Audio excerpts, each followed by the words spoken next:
Is dead. Fatality. 6 feet under. One of the most anticipating rematch in the sport of boxing is no mas. Yes, Ryan Garcia versus Devin the Dream Haney is not gonna happen no time soon. But y'all already know, y'all tuning into Punch Drunk Boxing, aka Mr. Moonshine himself. We break it down unbiasedly, logically, and objectively. And father trainer Bill Haney had a recent interview with Ariel, and he couldn't answer the simple question: is that fight still alive? As we all know, that Ryan Garcia did lose to Jose Romero, and we all know that Devin Haney, he outpointed Jose Ramirez in a very underwhelming style of boxing. Basically is not get hit again. And Jose Ramirez just didn't have the proper track shoes to catch and chase Devin Haney. He never played the game. Hot piece of butter. You feel me? But anyway, Bill Haney couldn't answer a simple question, and that tells you a lot that this fight is not going to happen. Almost like how Deontay Wilder and Anthony Joshua did not happen because they had an interim fight. Remember, they had the interim fight where Deontay Wilder was going to face Parker, in which he lost, and AJ was fighting Ottawa Lane. Turki Alalshikh just should have put these fights, just should have showcased the fight that we all wanted to see, the Deontay Wilder, AJ, and now he didn't learn from his mistakes, putting in between fights, fights in which this fight just should have happened in the same day that they fought Rolly and Jose Ramirez. But this is what Bill Haney has to say in a recent interview with Ariel. Is that still alive? Did the result in the main event affect that at all? It didn't affect us. No, it didn't affect the way that we look at him. Rest in peace. So yeah, he said we agreed, right? We agreed. Oh yeah. Everybody always agreed. Agreed is not signed contract. You know what I'm saying? Sometimes you could agree on the terms. And just like the Deontay Wilder and AJ, and I've been trying to tell y'all for a long time in my channel, so Turki Alalshikh has done great things in the sport of boxing, but also he has fumbled and made mistakes along the way, just like putting that type of event in Times Square. Should have been in Madison Square Garden. It would have been a sold-out crowd, and probably a lot of people would have fed off adrenaline, just like Ryan Garcia and other fighters in the card. You know what I'm saying? Shout out to Teofimo Lopez. I think he saved that card. And Teofimo Lopez and Alalshikh it saved the whole damn weekend, right? Because even Canelo Alvarez and William Skull was a very underwhelming. We never seen Canelo Alvarez fight. We never seen Canelo Alvarez not try to technically cut the ring off, because he's one of the best, or probably the best guy in cutting the ring off. He's a master of cutting the ring off in the sport of boxing. But of course, people are not going to give their all because they got the big bag waiting for them. Like Canelo Alvarez got the big bag waiting for Terrence Bud Crawford. You know what I'm saying? The Terrence Bud Crawford fight, right? And Terrence Bud Crawford is not going to step inside the ring no time soon because he's kept on ice for the Canelo Alvarez fight. Devin Haney is not going to approach Jose Ramirez, which Jose Ramirez was actually tailor-made for Devin Haney.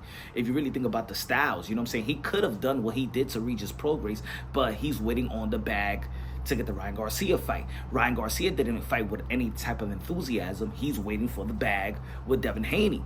And by waiting on it and not really going for it, a lot of things could happen, right? So, I don't think this fight is going to happen. I don't think nobody is calling for this fight. I don't think nobody is clamoring for this fight.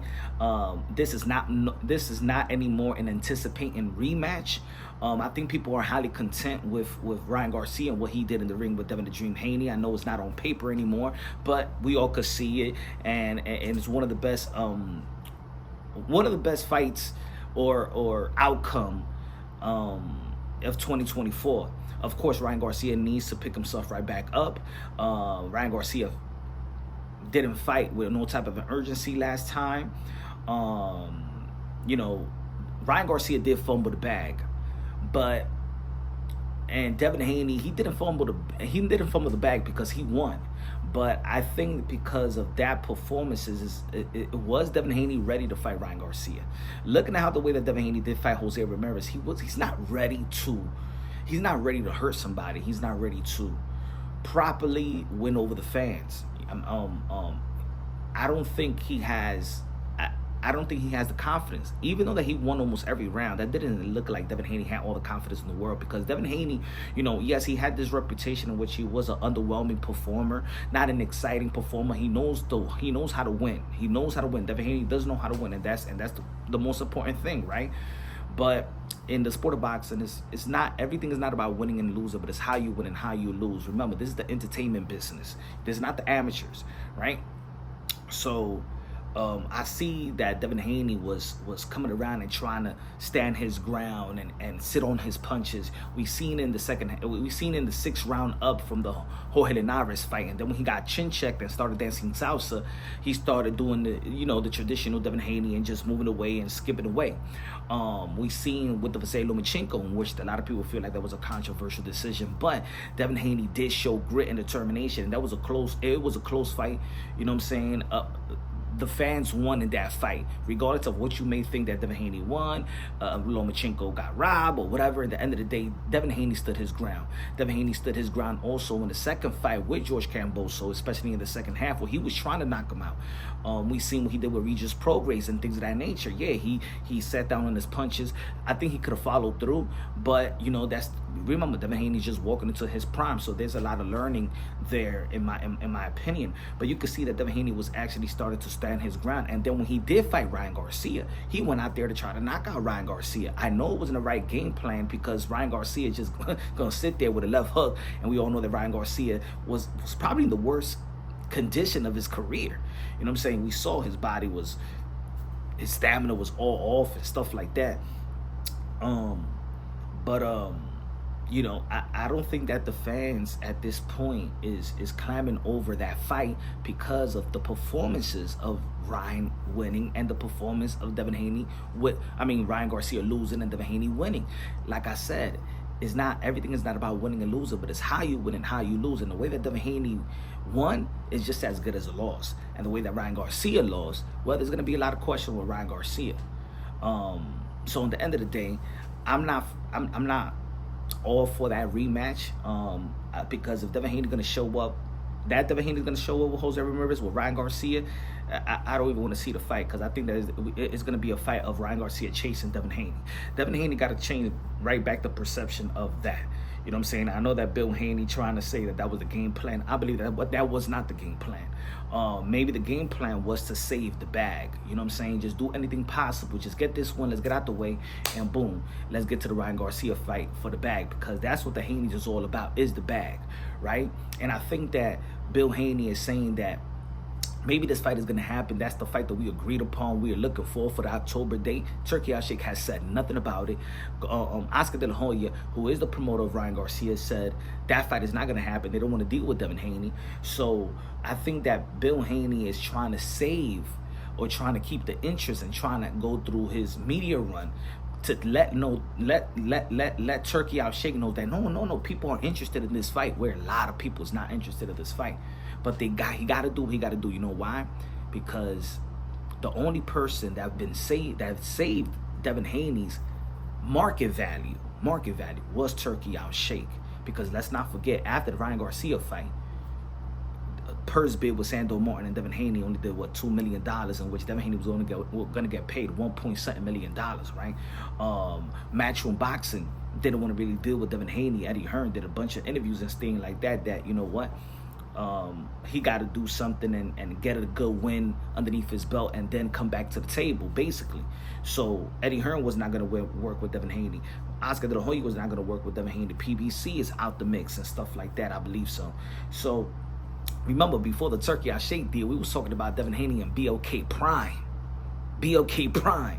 So Turki Alalshikh has saved the market value of Devin Haney, but did he save the partnership with Turki Alalshikh with his performance in Times Square, where the world was looking? And now it feels like these fighters are just, as much as Turki Alalshikh is out there throwing the bag, I think these fighters are taking advantage of that bag, or the potential next bag. And Turki Alalshikh is probably going to be, I see that performance actually put people to sleep, but it actually woke up Turki Alalshikh. And maybe this is why there's been a couple of hiccups with the potential Canelo Alvarez versus Terence Bud Crawford, because we all know That's a masterful mismatch. And we all know that Canelo doesn't really want to fight Terence Crawford. And Terence Crawford is smart enough that he knows that he just can't go 3 divisions up to face Canelo Alvarez. But there's some money on the table. They're going to take it. But performances, like we saw that past weekend, ain't nobody going to want to hurt themselves. It's not a good look. It's not a good fight. It's not a great challenging fight. It might be one of the most boringest, hyped fight. Remember Manny Pacquiao and Floyd Mayweather. You know what I'm saying? Yeah. It was a fight that everybody been looking for. Nobody got a bloody nose. Nobody got no knots, no nothing. And they came out rich. And gave boxing a black eye. This right here, Turkey, you're just going to be spending money. This is a fantasy of yours. Every fantasy of yours is not coming to fruition. The Francis Ngannou versus Tyson Fury exposed Tyson Fury, which exposed the whole heavyweight division and stuff like that, and being soft, probably the weakest, right? A novice knocking down Tyson Fury. Why you just didn't give the undisputed right there? And we never would have saw Tyson Fury go through that type of adversity and stuff like that. These fantasy fights ain't working out. Let me know what y'all think, man. Well, do you want to see the fight? Put it in the comment section. Subscribe to the channel, smash the like button. Love you, God bless, and on to the next.